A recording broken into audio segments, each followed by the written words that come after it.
You sound all bunged up.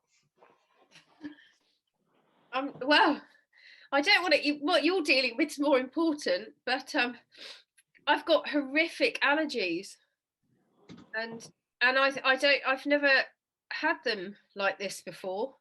So, and I don't know quite what it's for, except this happened last weekend, and it was after I'd been prepping walnuts for pickling, and yesterday I was kind of rinsing and soaking the walnuts again, and it's I woke up like this, and it's so bad. I actually did a COVID test this morning, which I wouldn't have done except because of the picnic tomorrow.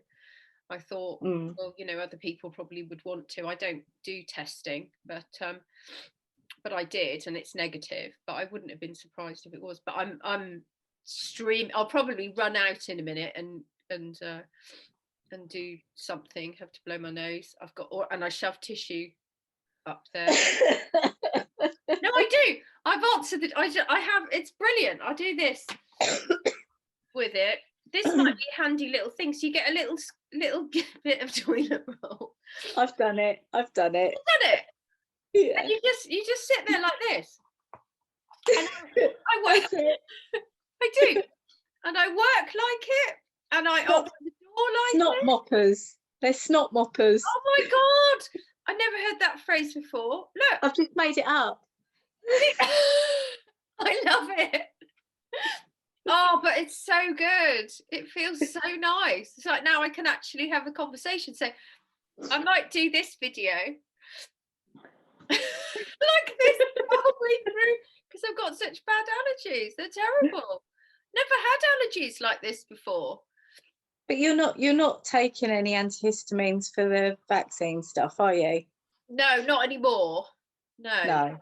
So I've had it. I had it to do with vinegar, with the pickling, with work. So I had something like that before the vaccine, but I haven't had it for years. And and I've never had it in response to walnuts before, but it's just another one of those new things that we've got to deal with. We're very susceptible to it, aren't we? Because our mast cells are all awry. Yeah. So this feels very comfortable. And the other thing that I've done, I messaged you about this actually. The nasal rinse. Have you ever done that before now? Well, excuse me. I got some First Defence a few years ago because every winter I'd pick up all the colds and everything, people coming into my clinic, they'd turn up with a snotty nose and then I'd get it. And someone said to me, use First Defence because it kind of stops the particles or something. It stops them before, up in the top of your nose from actually starting to infect, to be able to infect you. So I was using that a few years ago, but I haven't since, all this started. So is that a nasal rinse? Is it First Defence? What is it? It's an antiviral nose squirty spray. So you put it up each nostril and then you kind of press it down and it squirts some antiviral up your nose, and it's supposed to protect you for a few hours. Okay. Well, I remembered we had Dr. Tina Pearce give a presentation, didn't we, to the group? That's it. And she recommended First Defence. And well, maybe it wasn't her then. I thought she said something about doing a saltwater nasal rinse. Was it her? She did as well. She said you can either buy First Defence or you can use the nasal. And I had to look up what you're supposed to do with it, but and I think it's worth sharing actually. I made Matthew do it this morning. There's nothing wrong with him. I just said to him, it feels so nice. So we'll tell people it's salt water. I use Himalayan salt, and so you put salt water, dissolve it, put a little bit in the palm of my hand, and let me take these out. And then it's ridiculous. And then you snort it. And full disclosure, I've never snorted anything in my life, so I really didn't quite know what I was doing. and whether I was doing it with the right technique. So anyway, snorted it, and then in the other bit, snorted that, and then gargled with it, spat it all out, and it's just pouring everywhere, but it feels so good. You see, you say it feels good, but that just reminds me of drowning, because I live near the seaside, and when I was younger I used to spend a lot of time at the beach, especially in the summer holidays, and just kind of like getting a wave in your face and suddenly you snort loads of seawater, and that doesn't appeal to me, you know. I wouldn't have thought it would have. I was surprised that I enjoyed doing it, because the inside of your nose when it gets inflamed, and it feels hot and itchy and painful, and it just relieved all of it, and it felt so good. And we were in the downstairs bathroom this morning, and I was saying to Matthew, you do this and snort it, sniff all the way back. And then he's having a go, and then he said, oh, that feels amazing. And then we realised that the window's wide open. People probably stunting out there thinking, what on earth are they doing? Snorting. They're talking about how good it feels. But anyway, I think it feels lovely. So that helps. Anyway, we weren't going to talk about, well, we never know. We should say, actually, that we never ever plan these chats, do we? We just kind of go for it. But what we wanted to what I wanted to ask you about is how are you feeling? You've got COVID. Yeah, first time since all this has started. So yeah. Was it, what's the day today? Friday? It's Friday today. Yeah. Wednesday night, went to bed, and I started getting all those nerve type pains through my legs, like I did when all this vaccine stuff started, all the nerve pains and feeling a bit groggy and hot. And I thought, like you, perhaps it's just because we've been having the windows open quite a lot, and obviously I'm on a ton of antihistamines because of the mast cell activation type thing, and I just thought it might be, more allergy type stuff going on, like you.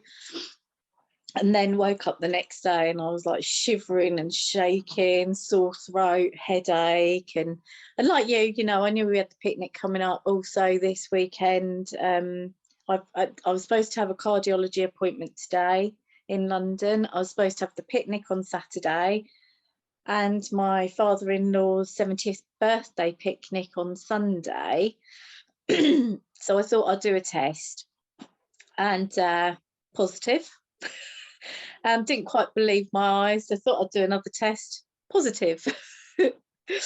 So I think we can say on balanced probabilities it is COVID. So far I feel pretty shocking, to be quite honest with you. I'm not at death's door, but I feel pretty I won't say it. I feel pretty bad. I've got quite a lot. You can swear. Harriet was swearing away last week. Harriet broke the swear thing, didn't she? Yeah. So I feel pretty shit. Brain foggy, as you can probably tell. Nauseous, keep going hot and cold, pouring with sweat and then shivering. The nerve pains through my hands and feet. My heart rate has been over 100 now for 24 hours. So just not it's come just below that at all. Nothing. I think it did in my sleep. It went down to 85. But yeah, so yeah, I mean, it feels like it's just flared up all of the vaccine stuff. So it feels like plus a sore throat and the headaches back. So have you got some new things, or is it all the same stuff that you had with the vaccine? Or I've never had a sore throat with the vaccine. I've had the swallowing thing, the thing where people can't swallow properly. I had that. But no, other than the sore throat, it's pretty much all the stuff that I've had with the vaccine, to be honest with you. So it, I think the theories are right. It's the spike, isn't it? That's the issue. But I'm I'm drinking plenty of electrolytes. I've got all my antihistamines. I've got my zinc, my vitamin C, my vitamin D. You know, I'm doing all the stuff I'm supposed to. So hopefully it'll just be a few days and I'll be right as rain again. And before you got this, so this is the first time you've had it, isn't it? Well, it's debatable. I've had 2 negative nucleic acid tests. So the N test tests for the antibody level from natural infection, and it's not 100% guaranteed, but it, you know, on the balance probability, my timeline of when I got ill, etc., it shows that I probably almost definitely haven't had COVID up till this point. However, where do people get these N tests? You can get them online. So Monitor My Health does one. I'm not sure. Does Lloyd's do one? I know you do a vaccine one through Lloyd's, a vaccine antibody. I don't know. I do the antibody test every 3 months, but it covers both. So it will work out what antibodies I've got from the vaccine. Everything. Or if I've had COVID. I haven't looked actually if they do the. What's it but called? you have done an N test, haven't you? I have done one before. Yeah, I can't remember where I got it from. I'd have to look it up. But I did a test because I wanted to be sure that I'd never had COVID, and that all of these symptoms were because of the vaccine and not because of COVID. And and I tested, like you, I tested negative. I'd never had COVID before. So So this for you then, you were going to say, however, then. I was going to say back in 2019, at the end of 2019, I had some sort of flu over Christmas, New Year. And then it went straight onto my chest and I had to have I had to have 3 or 4 weeks of strong antibiotics. And then I had an asthma pump for a little while. And then I had the POTS-like symptoms. So I had a lot of vertigo and dizziness. So I had some sort of post-viral thing going on in that period. So I'm not sure, but like I say, I had the N test and said that I never had it, but they only go back like 6 months. So my first N test that I did after the vaccine symptoms was in September, I think. So that would have covered the period up to the vaccine. And then the second one I did was April this year, and that was negative. But obviously, next one's going to be positive, isn't it? So were you? Well, I had something similar actually in December 2019. I had in November 2019, my tongue went black. I remember you telling me about that. Yeah, it was before everybody was talking about COVID. My tongue went black out of the blue, and no explanation for that. And but I had a cold I couldn't get rid of, and I'm doing a lot of markets in that build up to Christmas, so you pick up all sorts of stuff then. But we were also we had a little bit of a mold issue in the house, and we were doing a mold clearing kind of little project, and I didn't know anything about mold at that time, and about mycotoxins and mold spores, and you know how they're you've got mold on the wall, and then you know all the way around it you've got all of these spores that are totally invisible, and if you're sensitive to mold, or if you've got, there's a gene, isn't there, that you can that will make you extra sensitive to mold, and and they can colonize your lungs and cause all sorts of problems. It was quite interesting actually when I looked into mold, and I have a lot of history of mold exposure as well actually. So so once I learned about mold later, I thought, right, that month, that very strange month, which I had wondered later, you know, thought might have been COVID, I actually put that down to mold exposure in the end. So, and now I've forgotten what I was going to ask you. Oh, I know what I was going to say. Before you got, so up until this point, before you had COVID, were you worried about getting COVID? Because this is something that comes up often in vaccine injured community, isn't it? I'm still a bit concerned. Yeah, I am, because I think it's the spike that's the issue. So you know, we're obviously susceptible to it. So I'm a little bit concerned that this is going to add to my issues, because like I say, so far, my main symptoms are mimicking what the vaccine did. So the nerve pains, my toes are going numb again. I'm getting the bulging veins, that, my POTS is really bad. That's why I'm in bed. I actually got up today, right? Ian was laughing at me. I got up, I got out of my nightie and into my pajamas. So I just changed nightwear. Well done. I don't like the fact that you wear a nightie. I do. Yeah, people don't use the word nightie very often these days. I think that's quite sweet. Did you have those nighties when you were little that had your age on them?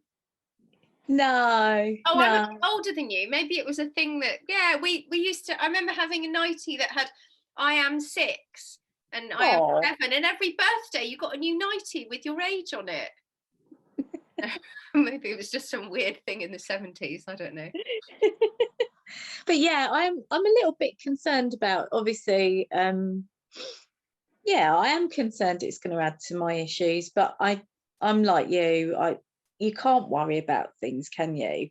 I mean, I've been saying all along, I'm going to get it at some point. You can't hide from it forever. And I haven't been hiding from it. I've just been too ill to go out and do anything. So Ian's still testing negative. So we're not quite sure how I've got it, to be honest, because I haven't been anywhere. But that's what it is, isn't it? It's like any kind of bug. How do you get them? You can't really trace it back, can you? Unless you've been sat next to someone sneezing in your face, it's really difficult to know. So I think, it was always inevitable that at some point I would get it. It's just whether it affects me long term. But it's been interesting, isn't it? Because some people that are vaccine injured have actually found that they've improved after getting COVID, which is weird. Yeah. It does some sort of clearance in their body, kind of.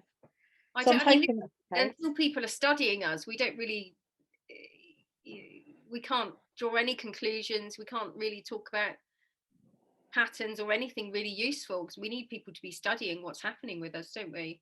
Yeah. Yeah, so it's really ironic, isn't it, that I was, like I was saying last night, the vaccine that I took to protect me from COVID made me ill, and the social event where I get to meet all the other people that are ill from the vaccine, I can't go to because I've got bloody COVID. I know. It's so unfair, isn't it? I mean, you get to the point though where these things, they happen and you just have to laugh at them. Is it when you called me yesterday and said, can I show you something, and then just showed me the 2 tests? I just laughed, not for being unkind, but just because, well, of course that's going to happen. Of course it is. Of course it is. I was fully expecting my test this morning to be positive and then be able to say the same to you. And it wouldn't have surprised me one bit, because that's just what kind of feels like happens at the moment, doesn't it? Yeah, just random stuff that is very ironic. I'm glad we're at the point where we're finding ways to laugh at all of it.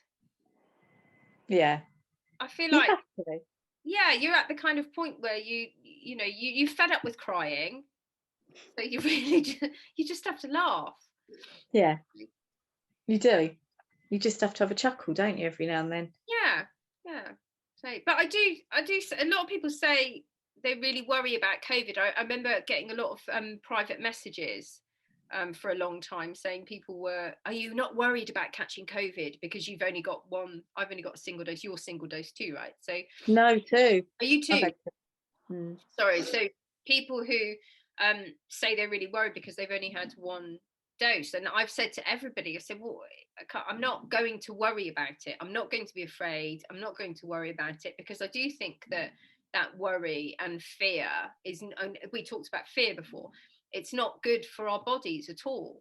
No, and it's, I mean, if I was really that worried, I would have done a vaccine antibody test, and I haven't done all this time. I've actually got one. Ironically, I've got one here because after you said you were doing a follow-up one, I thought, oh, I'll do one now. But yeah, I think if people are worried, just do a vaccine antibody test and check to see how many antibodies you've got if you're that worried. Because so when you say the vaccine antibody, do you mean the whole antibody test? yeah, so the qualitative Roche test, like you do. Are they Roche ones? The one I do, Lloyd's Pharmacy ones. Yeah. So this one that I've got, oh, excuse me, this one that I've got that's just turned up is both. It does the N test and it does. Show the packet up to the Oh, camera. I'm trying to. It's not open yet, but it's monitor my health. Oh. And it's I'm trying to open it with one hand here. Oh, you can't see. Yeah, but it's read it. Yeah, it's for natural antibodies and separately vaccine antibodies. So I'll get 2 results, and it will give me a number for the vaccine antibodies and a number for the natural antibodies. And I'm doing it, the reason why I'm doing these things is just because I'm curious. I'm just curious. I mean, it's not going to give me any, you know, I mean, it was going to actually confirm that I still hadn't had COVID, but obviously that's not going to happen. But it would just be really interesting to see how many vaccine antibodies I've still got. Because I think there's been a lot of us that have just completely overreacted. I mean, some of the numbers I was seeing when people were doing the vaccine antibody tests last year were just horrifically high. I think it depends what brand you use as well, doesn't it? So yes. They have different levels. I did one brand, my first one that I did, and I did it at 3 months. I do them every 3 months. And the first one that I did, I couldn't find anybody else who was doing that. Everybody seemed to be doing the Lloyd's Pharmacy ones. So I did want to compare a little bit to other people, but in actual fact, it doesn't matter. You just only need to compare it with your own, don't you? Yeah. I switched to Lloyd's Pharmacy for the next one, and I had enough antibodies that they would take my blood to treat people who were in hospital with COVID. So they would. But right, the number there, right, is 0.8, isn't it? Yes. And your vaccine antibody 0.8 means you test. They consider that to be positive. Yeah. So let me get this right. You're 16 months since you had 1 dose. Yes. And your antibody levels are at 21 still. Yes. And 0.8 is positive. Yes. So you still got loads of antibodies. I know. So you wouldn't have needed a second dose at all. No. Well, I try to avoid saying too much about what I. Yeah, I know. Yeah, because everybody's a bit different with that. But on the topic of what you need or don't need, I think that those qualitative antibody tests are really useful for people who want to perhaps not overload their system. And I posted a little bit about that this week, and we were talking about that. And it's something I have found out they do with dogs. Actually, you can get your vet. Yeah, and you can get your vet to do, because I had this flashback kind of triggering experience. I know you did, yeah.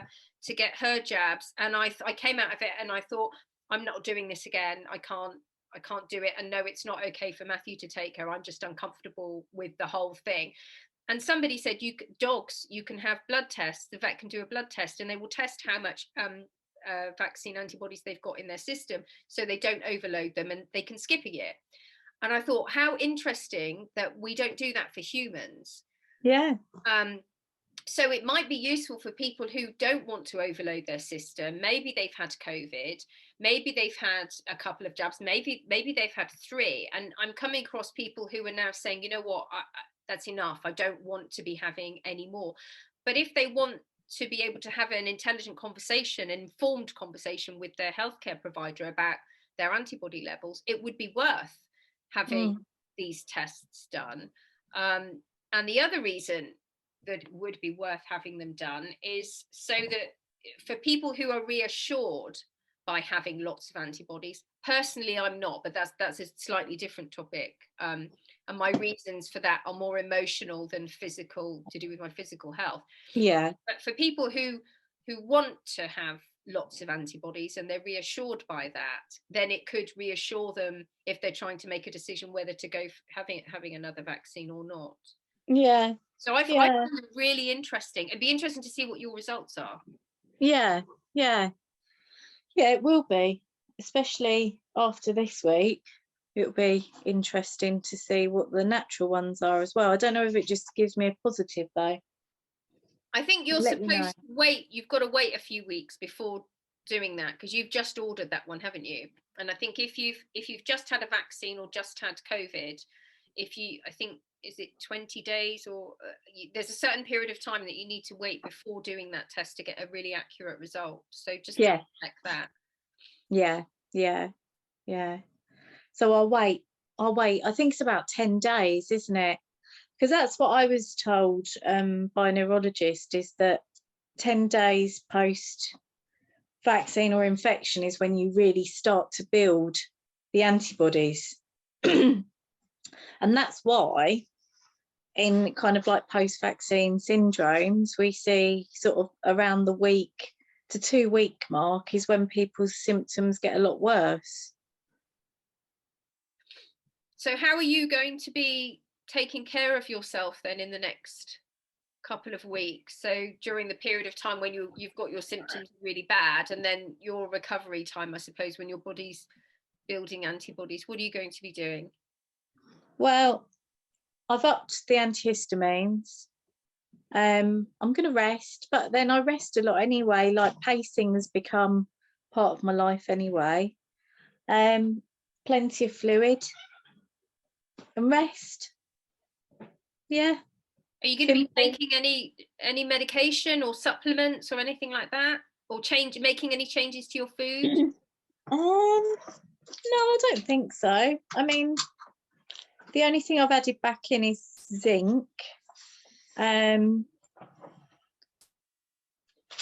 think the only thing that I've added back in is zinc. I've upped the fexofenadine. And that's about it.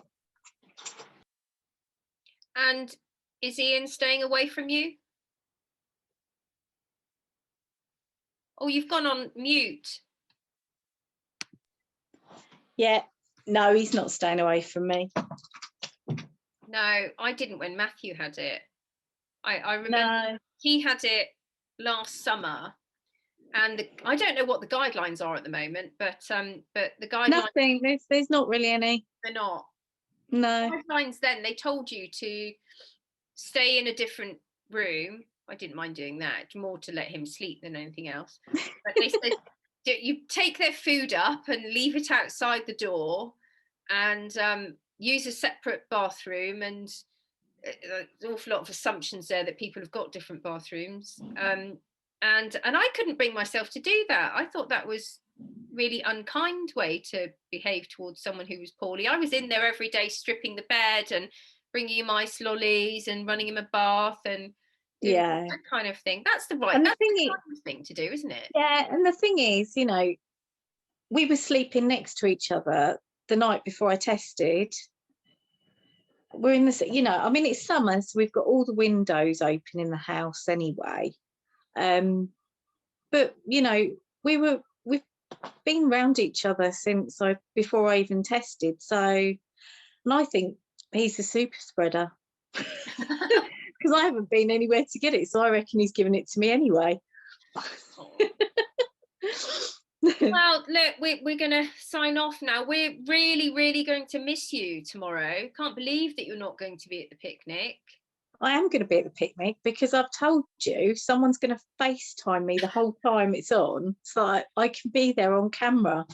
The biggest reason a lot of us are going. I mean, we've got posters and we're going to be putting those out, and we'll wear all our t-shirts and we'll be talking to Did you get the posters? Yes, got the posters, and I've been printing a load out as well of other ones. And we're not, it's not a protest or anything, because we're too knackered to do any protesting. We're just going to literally sit and have a picnic and talk to anyone who's asking us about it, anyone who's interested, hopefully reach out to other people who might be injured and don't know that UKCV family exists and that we're here and can help people. But the biggest kind of motivating factor for all of us to go is to meet each other for the first time. So I know.